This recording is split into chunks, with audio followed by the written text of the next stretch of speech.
I stared at the ring in my hand, the cheap silver band that had cost me 3 months of late shifts. My palms were sweaty, but my heart was steady until she opened her mouth.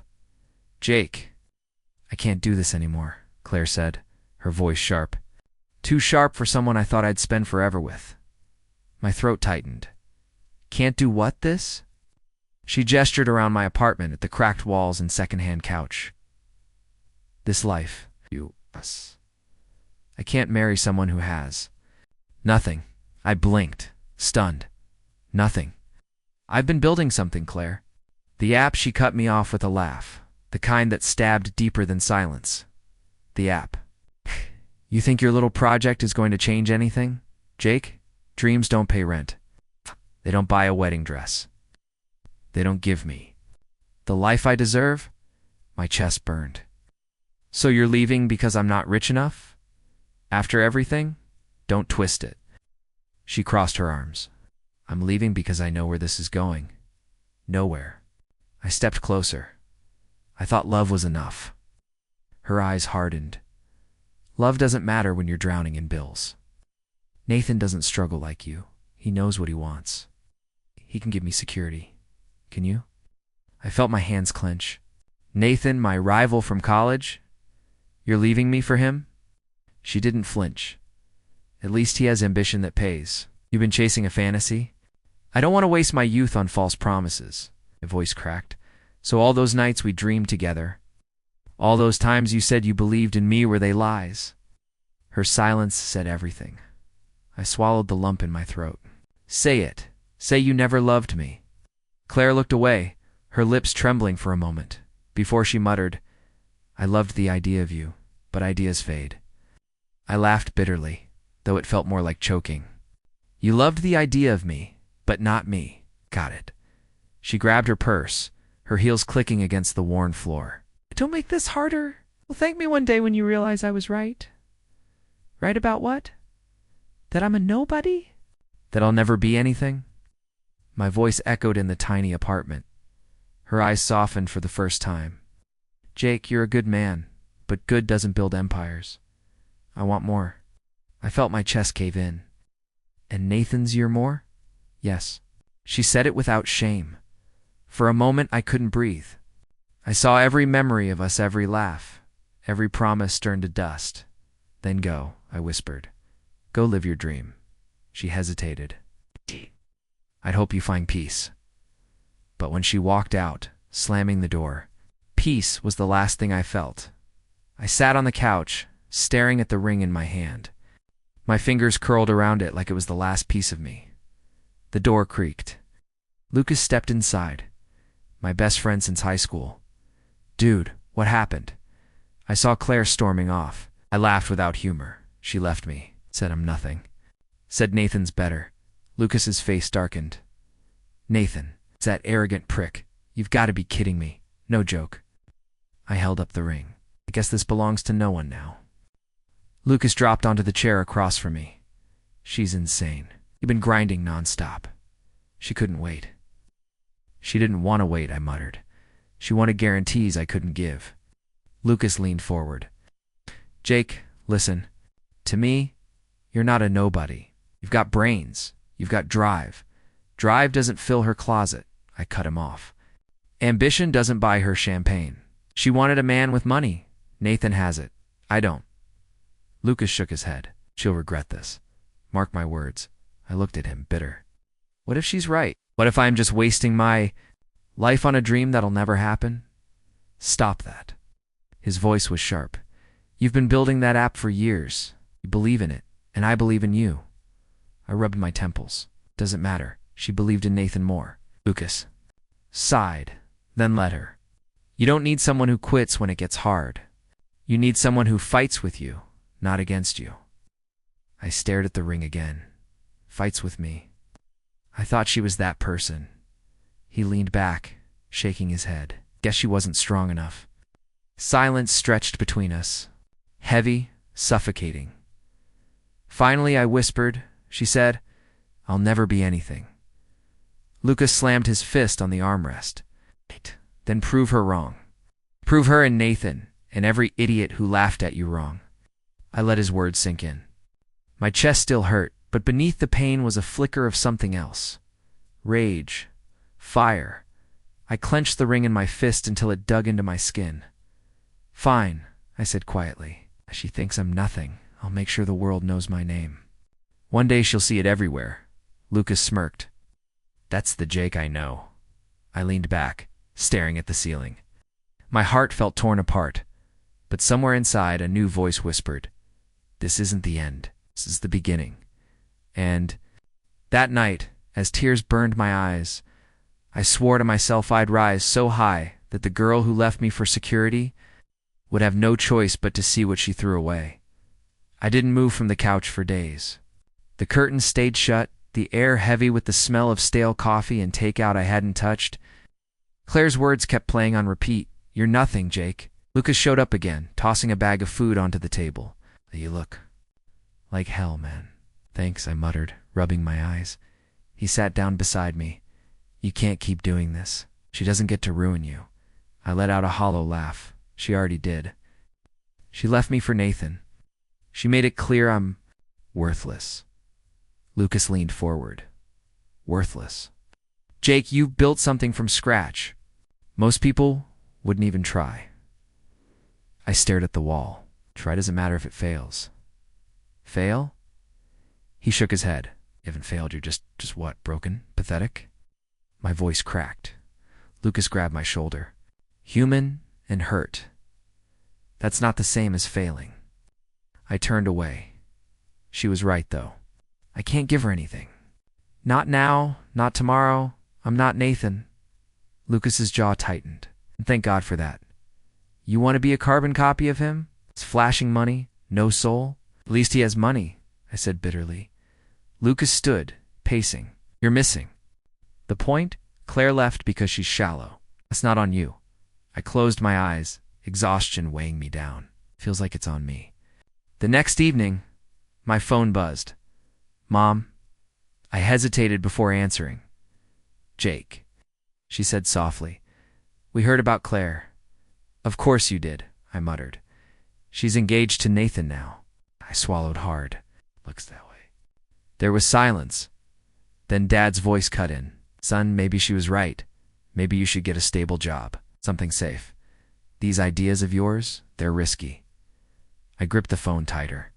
"So you think I'm wasting my life too?" Dad sighed.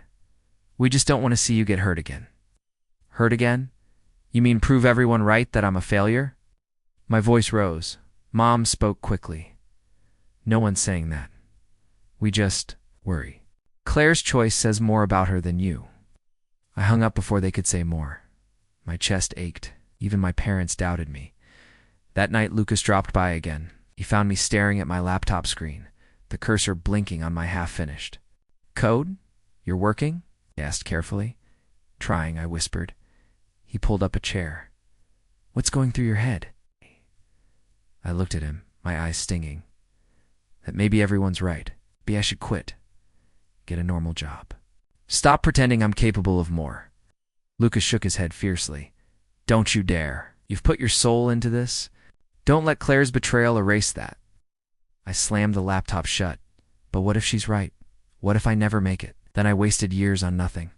He leaned closer. And what if she's wrong? What if this is the thing that changes? Your life? I didn't answer. The silence stretched, thick and painful.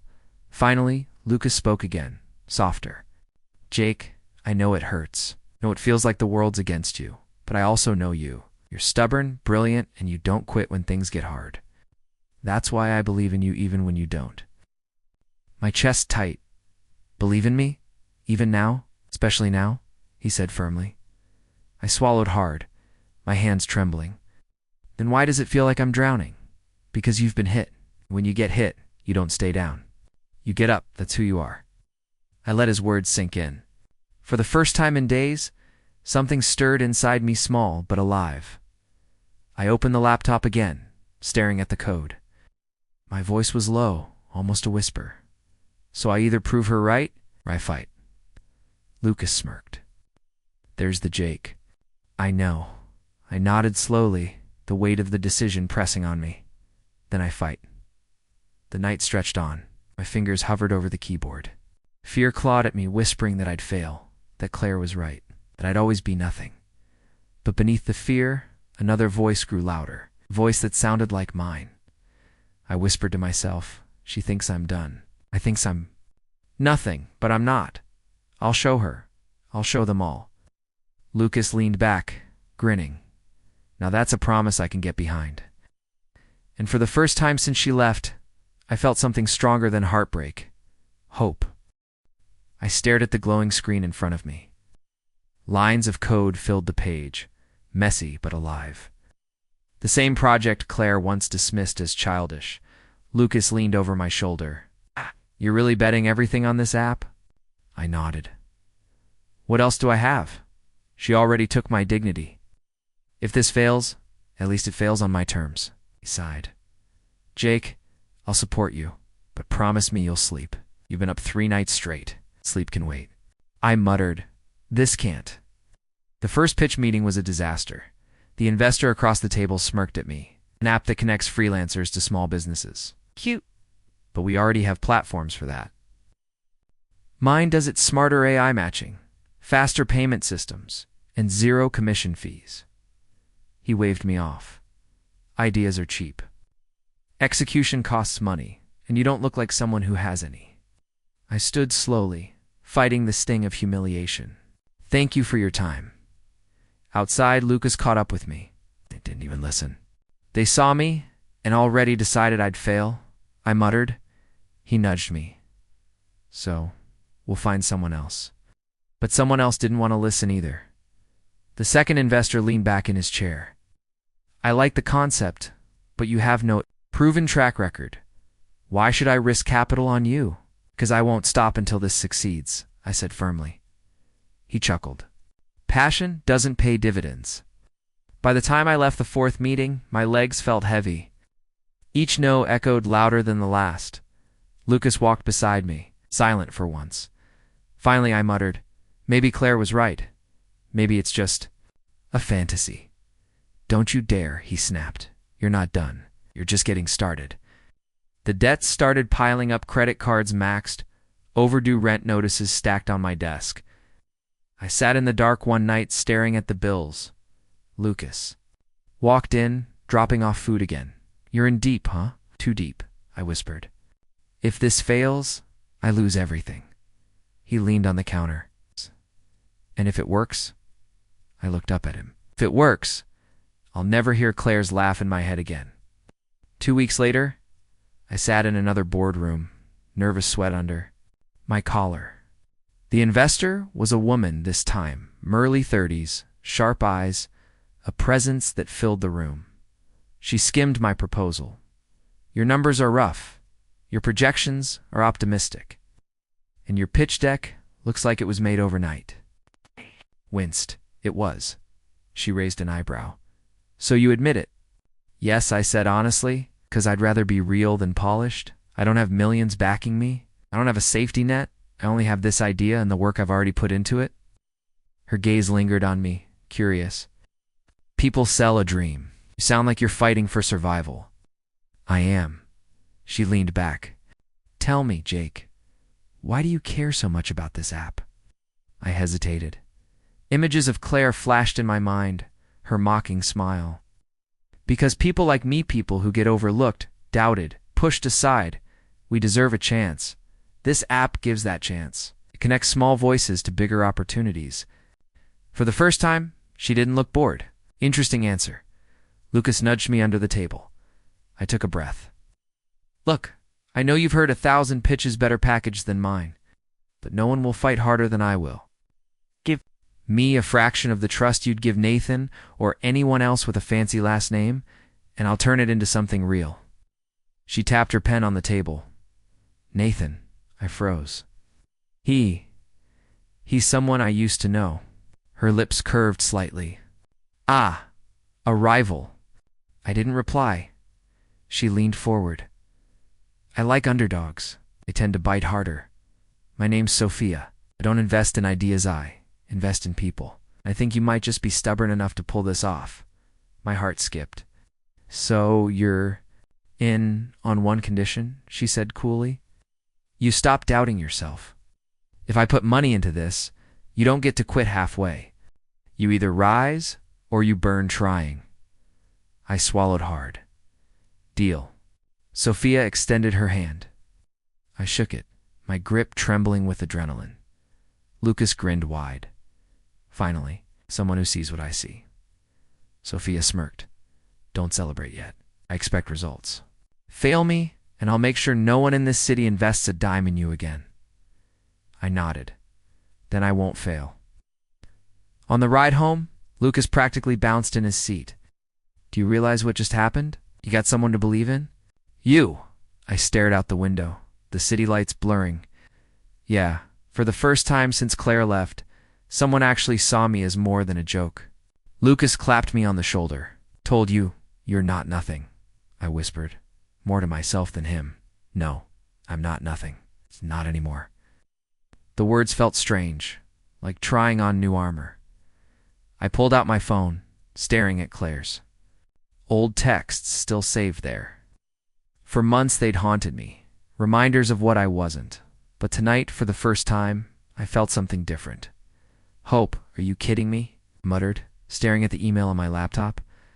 Another investor. Pulling out? My co-founder, Mark, rubbed his forehead. That's the third this week. They all had the same excuse. Sudden pressure from bigger players. I clenched my fists. Bigger players, Nathan. Mark hesitated. You really think he'd... I don't think I cut him off, my voice sharp. I know. The words tasted bitter. I'd just started gaining traction, finally getting attention for the app I'd poured my soul into. But Nathan, my so-called brother, had swooped in with his father's connections, twisting the knife. Mark sighed. So what now? I stared at the screen. Claire's face popped up in my feed, radiant smile, a champagne glass in her hand. Nathan's arm was wrapped around her waist. The caption read, "Celebrating success with the man who actually knows how to win." My chest tightened. Mark leaned over my shoulder. She really posted that? She wants me to see it? I said quietly. Every picture is a reminder. Every caption is a jab, Mark muttered. That's low. That's betrayal, I snapped. She laughed at me when I pitched my idea, and now she's flaunting Nathan's money like it's hers. But what hurts worse isn't her laugh. It's his hand in my downfall. The office felt suffocating. I paced the floor. Mark tried to steady me. Look, maybe we can find. New investors? With what reputation? I barked. They're scared of Nathan's family. His father owns half the distribution channels in this city. He doesn't even need to build anything. He just crushes what's in his way. Mark fell silent. I stared out the window, city lights blurring in my vision. My voice dropped to a whisper. Failure I can handle. I've failed before, but betrayal. I clenched the windowsill so hard my knuckles turned white. Betrayal cuts deeper than any loss. The door buzzed. A delivery man walked in with a bouquet of roses, expensive ones. The tag read, "Congratulations, Nathan and Claire. Too many. More victories ahead." Mark cursed under his breath. They're rubbing it in your face. I tore the card in half, the pieces fluttering to the ground. For a moment, silence filled the room. Then I said, steady and cold, every humiliation is fuel. Mark looked at me cautiously, meaning, I'm done playing small, I replied. My tone shifted, heavier, sharper. Nathan thinks he can bury me under his father's shadow. Claire thinks her glittering lifestyle makes her untouchable. But they've forgotten one thing, Mark raised. A brow. And what's that? I met his eyes, fire sparking inside me. I don't stay buried. Mark exhaled, a half-smile forming. That's the guy I know. I nodded, jaw tight. They'll see me again. Stronger, louder, unstoppable. The weight in my chest didn't vanish, but it transformed, age, pain, betrayal, all molding, into something sharper. I whispered, almost to myself, this isn't the end. It's just the beginning. The phone wouldn't stop ringing. Mr. Carter, this is the bank again. Your payment is overdue. I pressed the phone to my forehead, whispering, yeah, I know. The line stayed cold. "We'll have to escalate if we don't hear back soon," clicked out another. Call came before I could breathe. "This is your landlord. Rent's late again. Can't hold off forever." "I'll get it to you," I said quickly. "You've said that before." Click. I dropped the phone onto the couch. My chest felt like it was caving in. Just then, Mom barged in. "Still chasing that little project? Maybe if you got a real job, you wouldn't be drowning." Dad's voice followed from the kitchen. "Dreams don't pay bills. Grow up."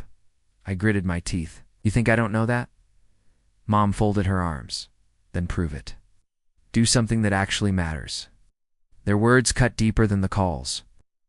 I shoved my laptop shut and muttered, "I'm trying. Trying isn't enough," Dad snapped. The door slammed behind them. Silence swallowed me whole. Hours later, Lucas showed up, holding 2 coffees. He eyed the mess of bills scattered across the table. "Damn, man, looks bad. It's over," I muttered. "Investor backed out tonight. I'm finished." Lucas set the coffees down and leaned against the counter. "So that's it?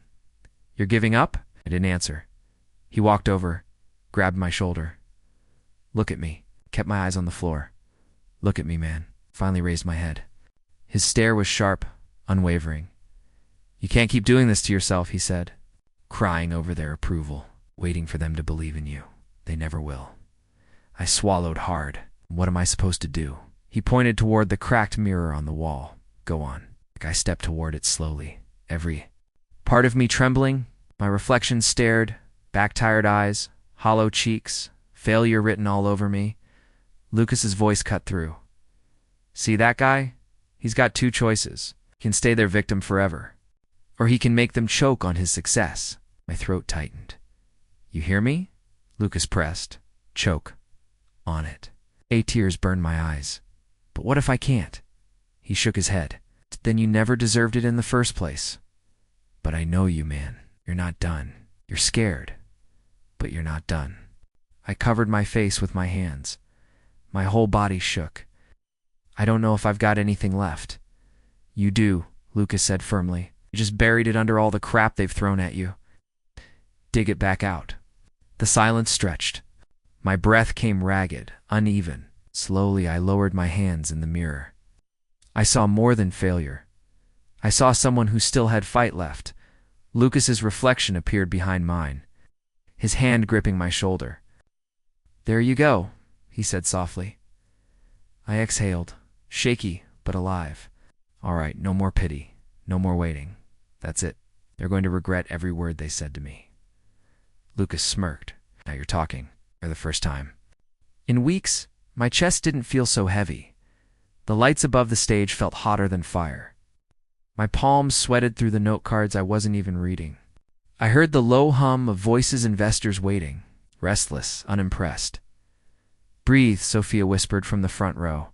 Her eyes caught mine sharp, unblinking. "You've got this." "Don't." Almost choking on the words. My throat burned. She leaned forward. "Then pretend you do?" The announcer's voice boomed. Next, our final presenter of the evening, I forced my legs to move. Each step echoed like thunder until I stood at the podium staring at a sea of folded arms and skeptical eyes. My stomach twisted. "Good evening," I began, my voice cracking. A chuckle rippled through the crowd. My chest tightened. "Speak up," one man barked from the second row. I gripped the mic. "Good evening," I repeated, louder this time. "My name is..." My voice faltered again. I caught Sophia's glare, stern, demanding. Her lips mouthed, "Do not fold." I inhaled. "My name is Daniel, and I built this company because I know what it feels like to have nothing." A murmur swept through the room.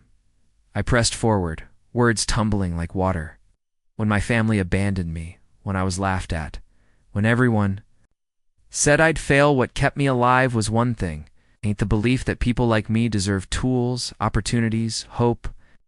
That's why I built this platform." A man in a gray suit yawned. Another checked his watch. My chest burned, but I kept going. "You see spreadsheets? I see lives." Yes. "You see risk. I see kids who don't have to choose between paying rent and chasing their dream. This isn't just business, it's survival, and I refuse to quit." Room was still. No whispers, no laughter, just eyes on me. A woman raised her hand. Survival doesn't scale, she said coldly. What's your actual model? I froze, then smiled faintly. Fair question. The model is simple. Subscription-based, low barrier, but with a back end that grows with users. It's about turning strugglers into builders. It's not charity, it's a ladder. Someone chuckled. A ladder. Yes, I said firmly. Because I climbed mine while everyone shook it beneath me. And I built one strong enough that no one else will fall. The room shifted. Postures straightened. Pens hovered over notepads. Another voice shot out. So why should we trust you? The question hit like a knife. I swallowed, because I already failed. I already broke. I've got nothing left to lose, except the chance to prove I won't stop. If you want safe, invest in someone else. If you want someone who'll bleed for every inch, I slammed my palm against the podium, then I'm standing here. 4. A long, agonizing second silence. Then, one pair of hands clapped. It was the man in the back, tall, older, calm. The sound echoed. Slowly another clap joined, then another, till the room filled with applause, sharp and undeniable. My knees nearly buckled. Sophia shot up from her seat, eyes gleaming. She mouthed, "You did it." I bowed my head slightly. "Thank you," I said, voice trembling, not with fear, but something unfamiliar. Hope. When I walked off stage, Sophia grabbed my arm. "See? I told you." I laughed, shaky. "No, you ordered me." She smirked and you listened. My chest rose and fell like I'd just run miles. The investors were still buzzing behind us, their voices a blur. For the first time, I wasn't. Thinking about failure, I whispered to myself, almost disbelieving they believed me. Sophia nudged me. "Correction, they believed in you." And for the first time in years, I believed too. I leaned back in the worn chair, staring at the whiteboard covered in half-rest code snippets and sticky notes. "Emily, do you really think we can push this version out by Monday?" She didn't even look up from her laptop. "If you keep talking instead of fixing that login bug, no. Focus." I chuckled, rubbing my eyes. "It's bossy already, huh? Someone has to keep you in line." She tapped furiously at the keys, then smirked. "Besides, you hired me for a reason. Let me do my job." I couldn't help but smile.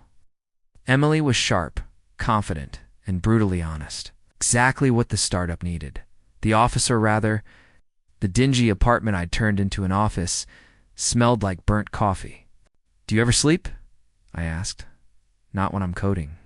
"Why do you?" I raised my cup. "This is my sleep." She laughed, then glanced at the analytics dashboard. "Hey, check this out. We just crossed 1,000 downloads." I nearly dropped my cup. "Wait, what?" I slid next to her, staring at the graph climbing like it had finally woken up. 1,000. "That's proof people actually want this," she said. Grinning, I felt my chest tighten, not from fear, but from the kind of hope I hadn't allowed myself in months. "Emily, we might actually pull this off. Might know? We will," she nudged me.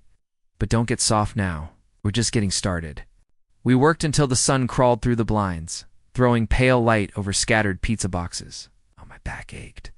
But the buzz of progress numbed the exhaustion. By Friday, the numbers doubled, then tripled. Emails came in, users praising, suggesting, demanding features. I read every word. Saturday evening, Emily stretched her arms overhead. "Okay, boss, admit it. We're not failing." I grinned.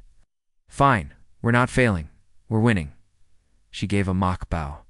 Finally, some recognition. For the first time, I believed it. Victory, however small, was real. That belief carried. Me into a networking event downtown? The room buzzed with laughter, clinking glasses, and polished smiles. I felt out of place in my thrift store blazer. But Emily had shoved me out the door.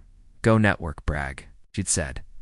I sipped watered-down champagne, rehearsing pitches in my head, till I saw him. Nathan, his designer suit caught the light, his watch flashing like a weapon. He spotted me instantly. That smug smile stretched across his face, the same one I'd seen in high school, in college. At every moment he'd reminded me I was beneath him. Well, well, he drawled, strolling over. I didn't expect to see you here. Forced. A steady tone. Business event.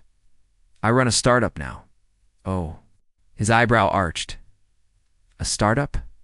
Cute. What is it? Some side project until reality hits. I clenched my jaw. It's real. It just hit a few thousand users this week. Laughed, low and sharp. A few thousand? Adorable. I measure in millions. Everyone starts somewhere, I said, holding his gaze. True, he said, swirling his drink. But not everyone finishes. Careful, little dreamer.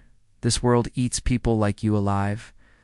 He patted my shoulder as if I were a child, then walked off to his circle of investors, leaving the sting of his words burning. I exhaled, gripping my glass tighter. For a second, doubt crept in. But then I remembered Emily's grin, the graph climbing higher, the users who believed. I whispered. To myself, let him laugh. Won't be laughing for long. The first email hit like a bullet. Daniel, they just launched a new app, and it's basically our idea. Emily's voice trembled. I dropped my coffee. What? Nathan's using his father's company. The marketing spend is insane, or buried in comparison. I slammed my hand on the table. We'll fight. No excuses. Emily frowned. We're small. He's massive. I leaned in, voice low, but firm. We fight, even if we bleed. Because if we lose now, we're nothing. Lucas had joined us, pacing the tiny office. You sure you want to go head-to-head? This is serious money we're talking about. I don't care about the money right now. It's pride. It's in survival. Emily's fingers hovered over her keyboard. I don't know if we can handle this. You can, I said sharply. I know you can. And if you can't, you'll at least try. That's all I need. Lucas nodded slowly. All right, but we need a plan. Nathan won't play fair. I exhaled. Neither will I. We start by doubling our ad spend, targeting users he hasn't reached. Then we reach. Out to journalists, show them we're the real deal. Emily perked up. And what about the copycats? Innovate faster, I said. We don't imitate. We make features they can't touch, experiences they can't replicate. The team looked at me uncertain, but something in their eyes shifted. I saw sparks of belief. Then my phone buzzed. Claire. Her message flashed across the screen. Still trying. Little joke. Lol. I felt the old anger flare. She hasn't changed, I muttered, tossing the phone onto the desk.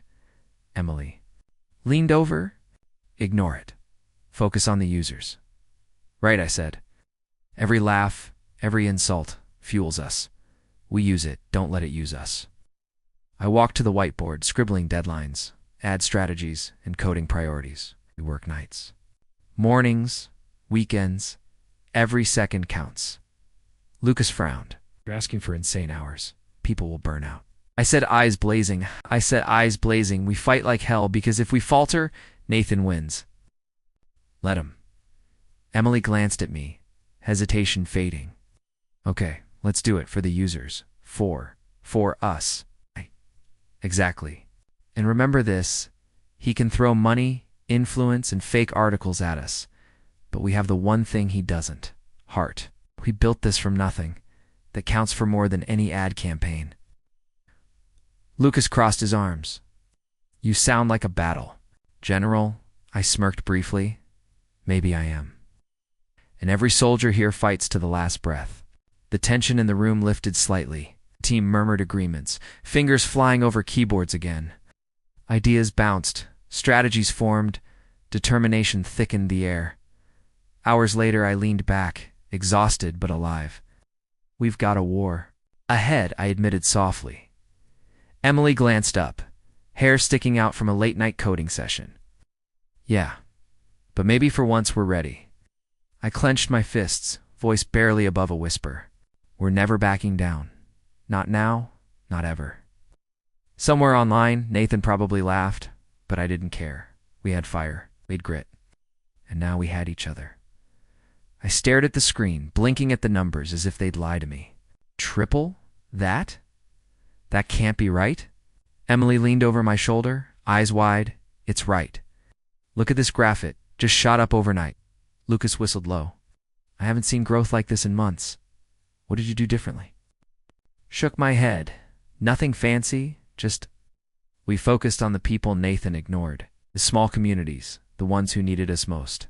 Sophia, standing in the corner, arms crossed, nodded slowly. See, this is why I told you to pivot. You weren't playing the game he wanted you. We're playing the game your users needed. I exhaled, a mix of relief and disbelief. I can't believe it, Emily smirked. Believe it, boss. You built this? We all did. Lucas grinned, holding up a smartphone with notifications buzzing nonstop. PR is blowing up. People are talking about us. He can throw all the money he wants, but this is real. Clenched my fists. Real is what matters. It's not ads, not fake reviews. Real users who care. Emily's fingers danced over the keyboard. I'm adding new features tonight. If the numbers keep climbing, we'll be ready for anything. I nodded. Good. Keep the edge sharp. We can't relax, not yet. Sophia stepped closer.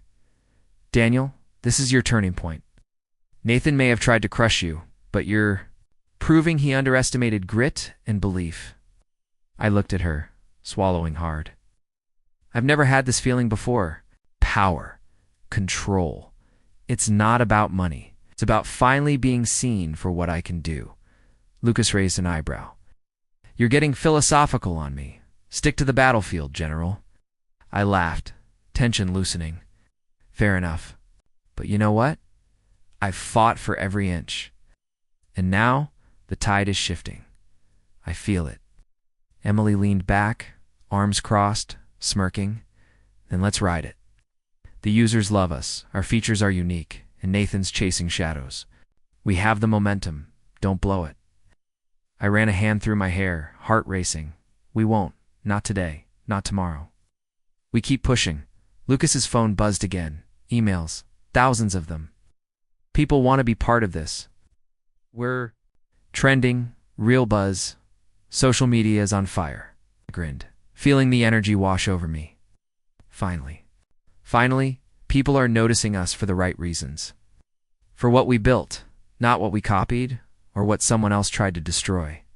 Sophia's eyes softened. You earned this. You pushed through everything. Nathan, through money, lies, everything. He had at you, and you survived. You adapted. I swallowed hard, looking at the team.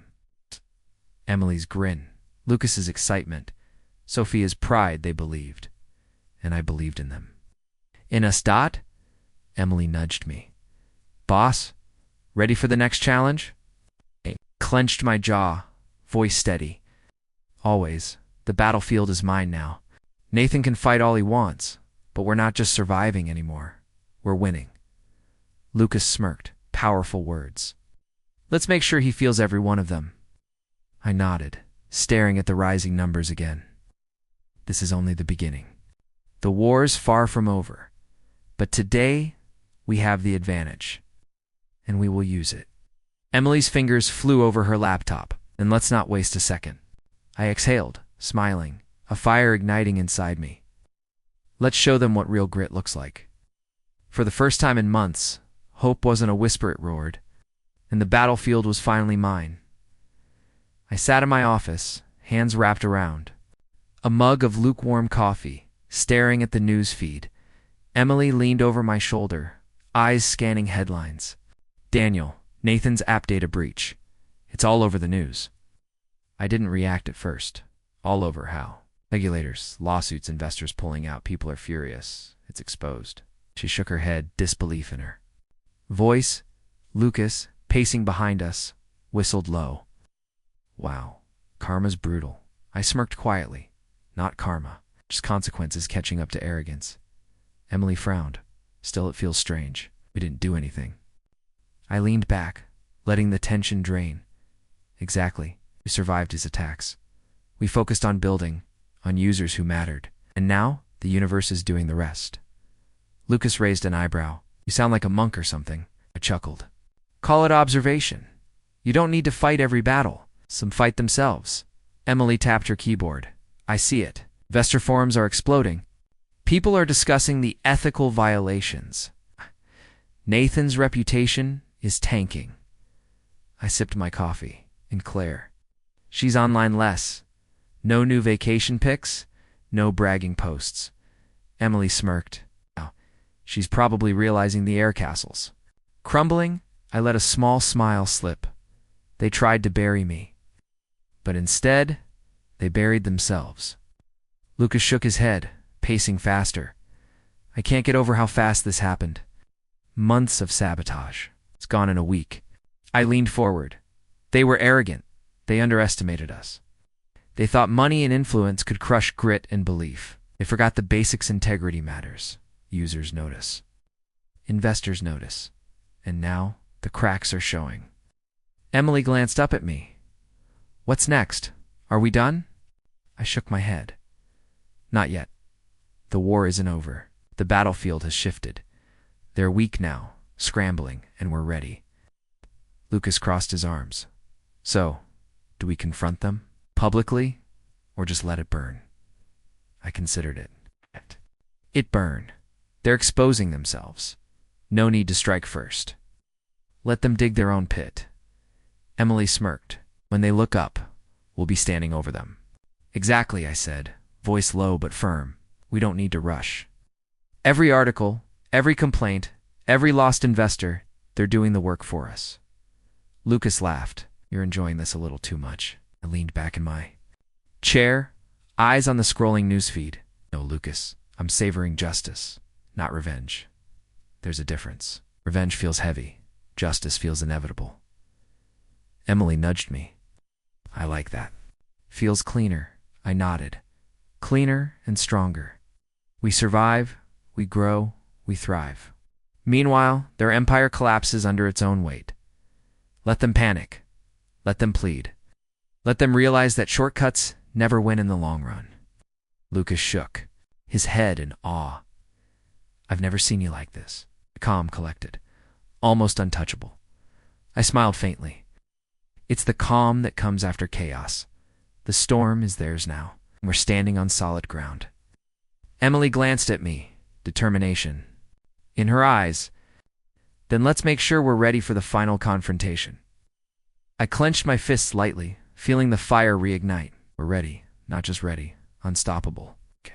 Let the universe finish their work. We'll finish ours. Outside. The city buzzed, unaware of the empire crumbling quietly. Inside, we prepared, calm, steady, and ready for what was coming next. The gala hall sparkled with chandeliers and laughter, a world away from the cramped office where I built my app. I scanned the crowd, holding my drink, when I spotted them, Claire and Nathan. Claire's eyes locked on me first. I saw the recognition. Hit, her pupils dilating, her hand freezing midair with a glass of champagne. Daniel, she whispered, almost lost in the chatter around her. I smiled, slow and deliberate. Claire. My voice carried across the gap, calm, controlled. Nathan stepped forward, forcing a grin that didn't reach his eyes. Hey, long time no see. I nodded, meeting his fake enthusiasm with an even gaze. Yes, it has been. Claire shifted, brushing a strand of hair behind her ear. I always knew you could do it, she said, voice light, as if she were spinning a compliment for the room rather than me. I raised an eyebrow, taking a careful sip from my glass. Always knew. I let the words linger, letting her discomfort settle in the air.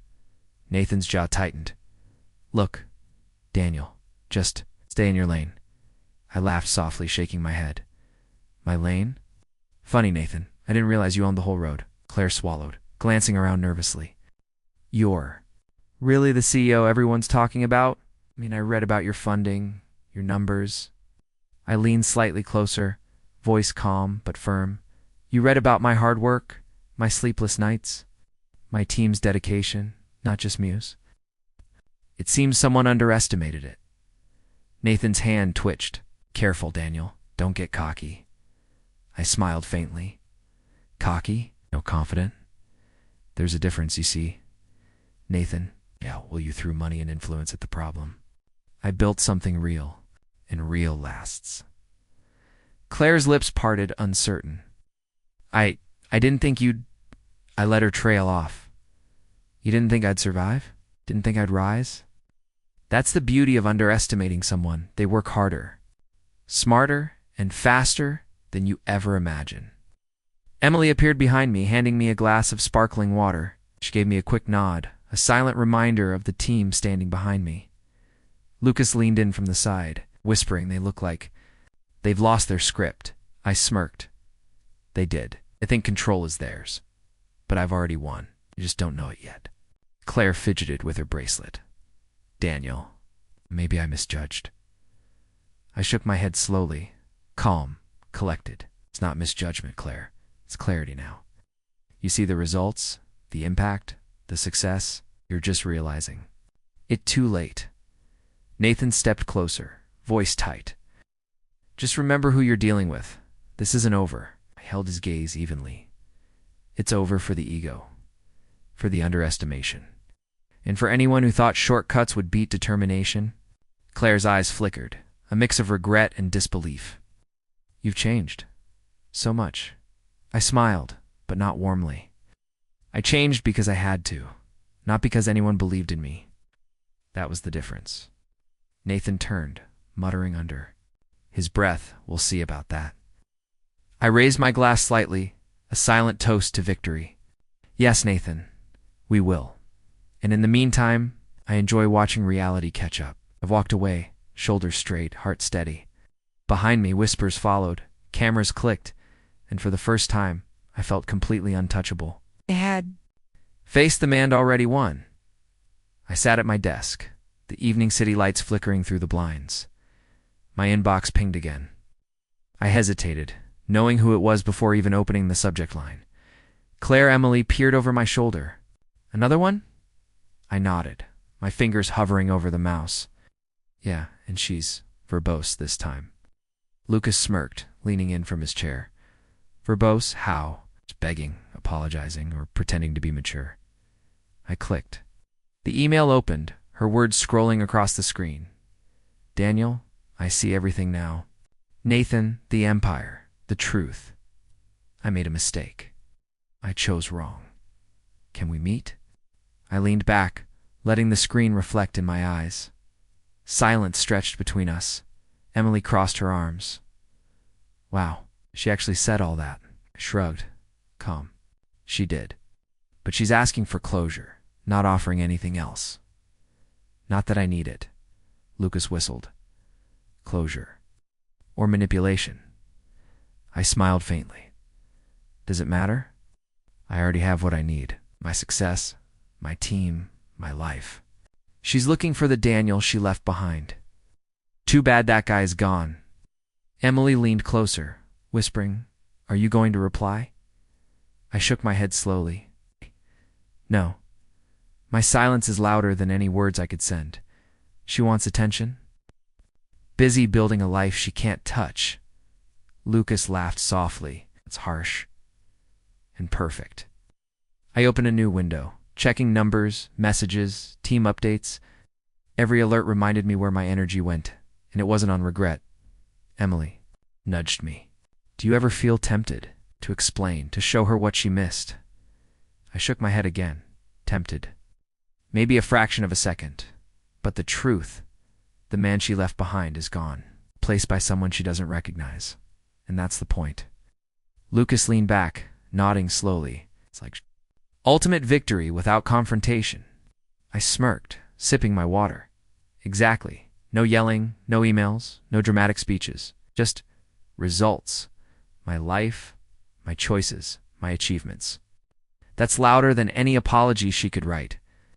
Emily glanced at the screen one last time. She's persistent, though. Won't she follow up? I laughed quietly. Perhaps, and I'll read them. Glance once. Maybe let a smile slip. But that's it. My attention isn't for those who doubted me. Lucas shrugged. I like it. Silence is underrated.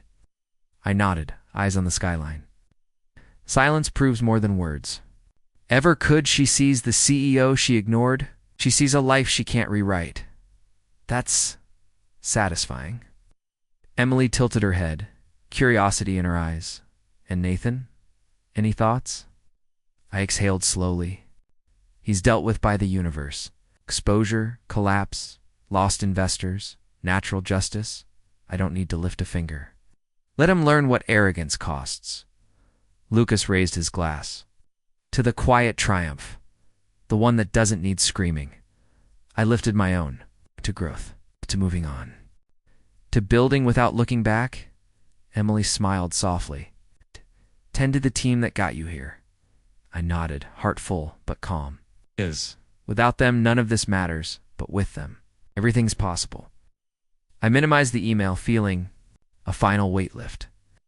Claire's words lingered for a second, then disappeared into the void. My past was closed, and my future mind to shape, untouchable, stoppable. I returned to work, fingers flying across the keyboard, mind sharp, heart steady. She could email, she could regret, she could wish for what she lost. She left, he was gone. In his place stood a man who built an empire, earned respect, and finally belonged to himself. The inbox remained open, the message unread, or for the first time, I didn't care.